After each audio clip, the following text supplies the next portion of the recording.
Russ deserved the point. Yeah, I think so. I think it's probably a fair result, actually. I think they only had 2 shots on target. I don't think we had too many. Bit of a frustrating game, really. A bit of a strange one. We were well in control in the first half. Just really stop-start. A lot of fouls. A lot of set pieces. It took ages to get going, so we couldn't really get into a flow. It just turned into a little bit of a slow sort of end of season game, really, which was a bit frustrating. But we felt in control, and I think we felt like it was coming. And then David has to come off because he's one foul away from a booking. Obviously Matt O'Reilly has to come off. We lose Ethan before the game, so it's all a little bit disjointed. It's all a bit different to what it probably would be or should be. But I think we started off all right in the second half, and we have a throw-in in their half that's somehow frustrating. Because we've worked on throw-ins, we've worked on defending a counter-attack, and they score in a counter-attack. It's far too easy. So I feel really angry about the goal that we concede, but I'm really. The mentality of the players after that, I thought was fantastic. The way they finished the game, I think Dino said in there about Scotty Fraser, and we echoed that his intensity, the voice he gave towards the end, he just drove the rest of the guys on. He really did, and they sort of looked to him and followed his lead really after that. And Matty Sornola I thought was outstanding. Last done really well in a different position for him when he come on, and I think they deserved. I'm really pleased with Charlie. I thought Jay Bird done well when he come on, so I think they deserved the goal. I think we deserved the goal, and I'm pleased they got it because the way they finished. And I felt we might go on and nick a winner. I think there was one team who looked like they might win it towards the end, and we looked fit, we looked strong, and the guys looked really intense and really desperate to win it. And Zach Jules done some brilliant pits in the box, which shows you the energy and the intensity they were still playing at and trying to win the game. And unfortunately we haven't quite done it. But listen, if you're not going to be at your best in terms of flow and fluidity, then don't lose.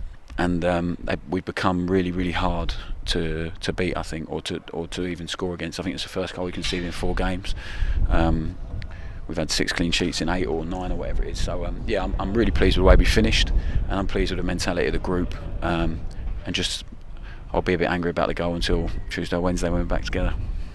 As you say, get a point when maybe you used the word disjointed at the beginning. Certainly that's what it was like. So maybe a point feels a bit better than it would have done. Yeah, it wasn't a poor performance. I think if you look, we were getting to really good areas of the pitch and trying to play in behind against a really strong wind, which was affecting that last final ball. I think Griggy would have been in a few times, and then it held up. And then so that affects it a bit. Pitch was difficult. We just didn't really sustain enough attacks. It was sort of we would get there and then give the ball away, and then we'd go again and get there, and we wouldn't stay in there. I think the last 15 minutes is the only time in the game really we stayed in there at the opposition half. Had a lot of touches in their final third, a lot of really good entries into the box, and we haven't quite converted them into anything apart from the goal. But I'm pleased with the goal. It was a really good move, and they deserved it, as I said. So I'm extremely proud of what they've been producing. Really difficult end of season games with 2 teams who've not much to play for, but I really like the intensity we showed, and we'll have our frustration. We'll learn from it again, because we have to make sure that next year we're coming here and performing better than that.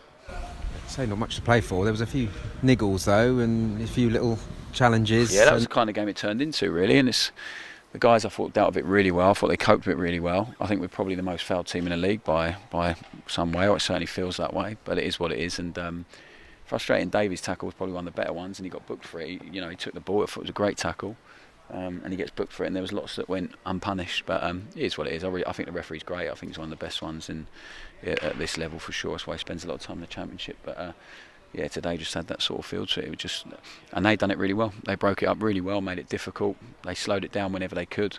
So you have to respect the opponent and give credit to them for being able to do that. And we just couldn't quite find the answer. David Kasumu, are you, I suppose, prepared that you're just going to have to maybe bring him off a few times? Because I think that's 13 bookings in 26 games, and that's not 26 starts. No, that's not 26 starts either. So it is just going to be. But the old that's not on David. That's not on David. That's on us. We ask him to do a certain job for the team, and that involves, on a lot of occasions, being really selfless and having to put himself in them situations. I think when he does get himself in those situations, I think he deals with it incredibly well, and he manages his game incredibly well.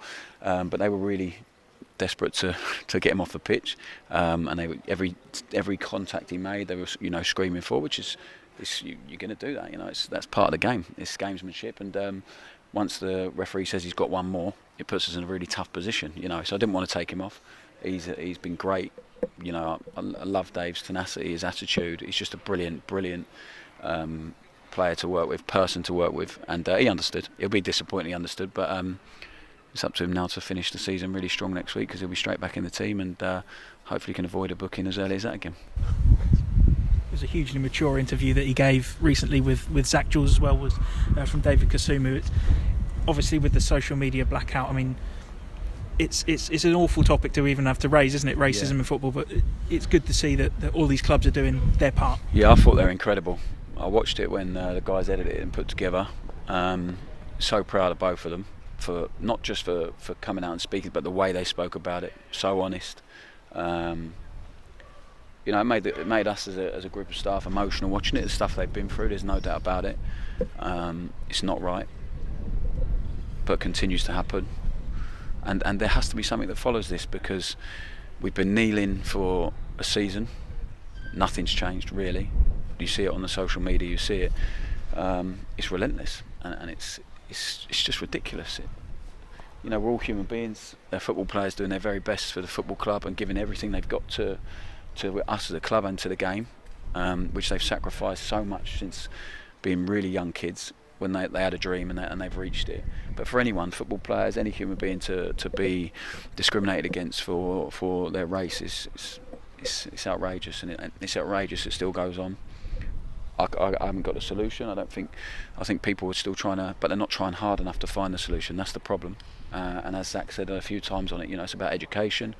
It's about, especially this social media campaign, the blackout. It's about those companies taking account and showing that actually numbers aren't important, that people are, because the world is going in a direction that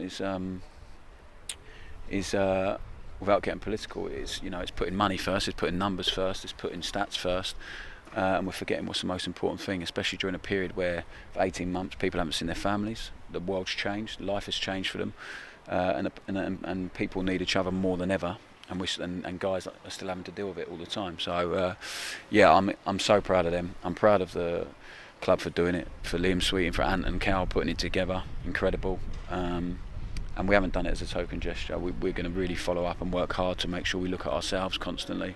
And we produce a club culture where every single person in it, regardless of how old you are, whether you're female, whether you're male, whether you're black, whether you're white, every person in it feels part of it and feels proud to be a part of it. So I love those guys, and it makes you feel even prouder watching them. And I'm sure people that have watched it will feel the same way.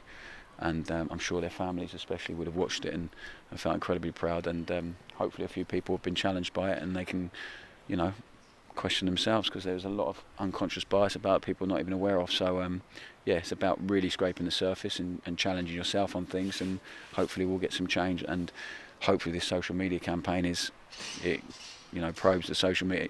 It urges the social media companies to actually do something, because it's completely unacceptable how easy it is now. So we'll see. Russell, really well spoken there, great words first of all. I'd like to ask you about something that happened about 10 minutes in over there. Your team had the ball in the net. I think it was Matthew was flagged offside in the build-up. From where I was sat, it looked a very close call. Have you seen it? Yeah, we've seen it on the video, and he's just onside. But listen, it's not. They're frustrating, of course, but they have a tough job. The officials, a really tough job. So it's one of those. On another day, it's a goal, and you're 1-0 up, and you hope that during the season you end up with a fair share of positive ones that maybe go the other way as well. But it's a frustrating one, because it's probably not the most difficult one to call, but it is what it is. And as I said, the officials have the toughest job on a Saturday afternoon. It's a tough job. So it is what it is. In the broader context, you had faint playoff hopes going into today's game. Didn't. Trust me, we didn't. No, we could. Mathematically it was possible, but there was too much. There was too much. Yeah. Mathematically, it's now impossible to reach a playoff. Portsmouth and Oxford have won, and you've dropped points. But going into next season, where can you improve to hopefully push into them? I think everywhere. I think we are paying for a really slow start to the season this year, and because we didn't get people in the door early enough. And the pandemic played its part in that, because we didn't know where we were going to be financially, and then we had to get people up to speed really quickly, and I think after 8 games we had 5 points. So everyone stayed fully behind us. The boys kept respecting and believing in the process and trusting it, and we have to be the same again and make sure we just keep improving, and that is the process. We'll learn from today, regardless of the situation, how late in the season it is, and we're really excited about next season, but I'm looking forward to a break first. Been a tough season, We can't wait for that. It's changed, isn't it? It's changed football this year. It's not been the same at all, so we're really looking forward to having our fans back, and I think it will really help us.